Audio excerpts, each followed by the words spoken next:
Hi, I'm Sarah Morton. And I'm Olivia Bloor, and this is our Dean Circle Spring 2020 project. So, we were interested in the way policy creates walls within society.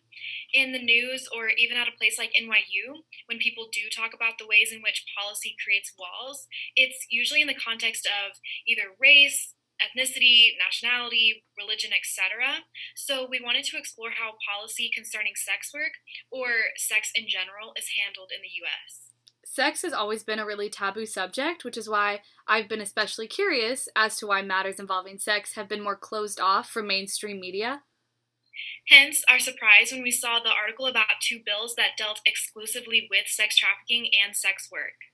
We want you all to make your own opinions and assumptions about the bills, but we wanted to preface our video with our discussion about how our project will deal with the way in which policy and bills themselves not only form walls, but they can also barricade off certain groups of people.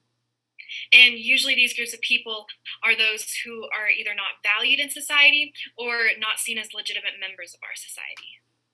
With that, here's our project. We hope you learned something, and we hope you enjoy it.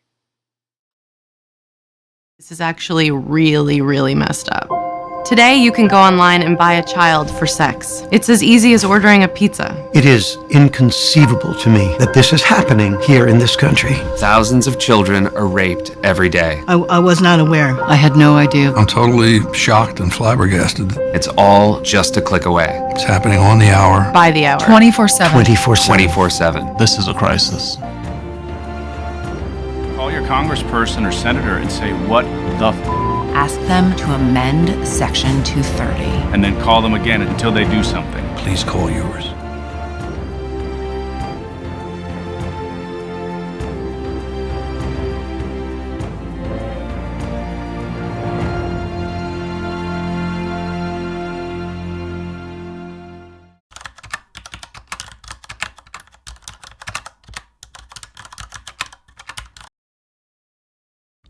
To begin, what is Fosta-Sesta? The Fosta-Sesta legislative package was a bipartisan initiative that modified Section 230 of the law, which had provided online platforms certain liability protections against some forms of expression and speech by their users.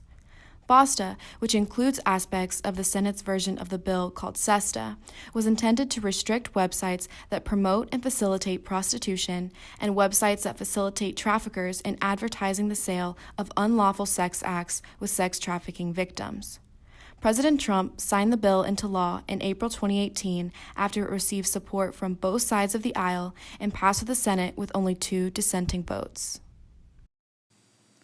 So why is this issue important? Well, as you can see from the center quote, the trafficking industry is a $150 billion industry, and that number continues to grow. In 2018, there were 10,949 cases reported to the Human Trafficking Hotline, 1,656 of which were in California alone. This issue is not limited to the US, though. Nearly every country in the world is affected by trafficking. Globally, 1 in 5 victims are children, but in poorer areas, children make up the majority. The industry continues to grow because, despite its size, it is well hidden. There is no one type of person to deem at risk of being trafficked, although, as we can see in these images of survivors, it is mainly women. But these women had nothing in particular working against them. The common phrase, see something, say something, is used to encourage the public to look out for young women who might be trafficked, but it is practically impossible to successfully determine whether or not someone is in trouble. Because of this, the industry continues to boom. The bill was championed by Ivanka Trump and applauded by many Hollywood celebrities like Amy Schumer. It was seen to be a truly bipartisan issue and therefore have a clear solution, because after all, who could refute the need for more action against sex trafficking? Before the bill was even passed, sex workers united online and in person to warn the government of the consequences of such a bill. Although the Allow States and Victims to Fight Online Sex Trafficking and the Stop Enabling Sex Trafficking Acts seem to promote a universal good, it has actually endangered the lives of sex workers while doing little in the name of sex trafficking reduction. Quote, "While violence is a pervasive threat to sex workers, Experts say online suppression can exacerbate the isolation and stigmatization of those who engage in sex work. End quote. The language of the law only furthers that stigmatization. While those advocating for the bill framed it as an issue of sex trafficking, the actual text of Fosta-Sesta is riddled with invocations of prostitution alongside those of sex trafficking, blurring the distinction between the two terms. Because of this, the law in effect censors or shuts down platforms used by sex workers in their daily lives to advertise, vet clients, and alert one another to dangerous predators in the community. Shutting down websites like Backpage not only forced sex workers to the streets, where they have seen an increase in violence, but it has also made it more difficult for the police to investigate and set up stings within online sex trafficking networks. While sex traffickers move their operations further underground and out of reach of task forces, sex workers were left without jobs or in more dangerous situations in order to try and keep them. In explaining his reasons for being one of only 2 votes against enacting Fosta-Sesta, Senator Wyden warned that the failure to understand the technological side effects of this bill, specifically that it will become harder to expose sex traffickers while hamstringing innovation, will be something that this Congress will regret. These bills were meant to break down the barriers between society and the hidden sex trafficking industry, shedding light on the victims found there. Instead, the Fosta-Sesta law has built walls barricading sex trafficking survivors and legitimate sex workers into the same category, heralding severe consequences for both. So what is the difference between a sex trafficking survivor and a sex worker? Sex trafficking and sex work are not interchangeable terms. While precise standards vary, the definition of sex trafficking generally involves using force, fraud, or coercion to compel another person to engage in commercial sexual conduct. Sex work, conversely, refers to the exchange by adults of money or goods for consensual sexual services. This diagram notes the key distinctions between these two groups. Sex work is consensual, it takes place between adults, and they earn and receive their own money. Sex trafficking, on the other hand, is forced.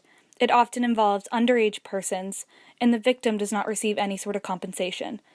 To sum up, sex work is work, valid work, and sex trafficking is a human rights violation. Despite these clear differences, people don't care about or understand sex workers. To combat this, photographer Lindsay Irene began a project.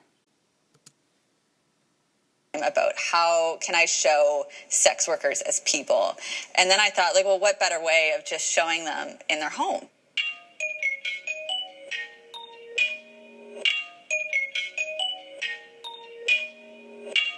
So the goal of the Home Lives of Sex Workers project is to help shift the public's perception of what it means to be a sex worker. I feel like it's so important for the world to see that these are real people and they are doing a real job. A project like Lindsay's is fighting against not only the current stigmas placed on sex workers, but also on generations of prejudice. Sex has always been a taboo subject, especially due to the influence of Christianity. Whether or not you are religious, it is undeniable that Christian values have dominated policy-making and societal expectations. A quote from the Bible reads, "I will be grieved over how many who have sinned earlier and have not repented for the impurity, sexual sin, and debauchery." The language used, words like sin and impure, push the idea that sex could never be legitimate work, nor should it be outside the sphere of religion. An uncomfortableness surrounds sex, which keeps people from discussing it. This mindset filters into lawmaking. Not enough care and consideration went into creating a bill that would combat sex trafficking. Fosta-Sesta drew on stigmas and misconceptions about what sex work is and how it differs from the non-consensual coercion of trafficked individuals. By implementing a law that synonymized these two concepts, not only did the government fail sex trafficking victims, but it endangered a significant population of its citizens who survive on the sex work industry.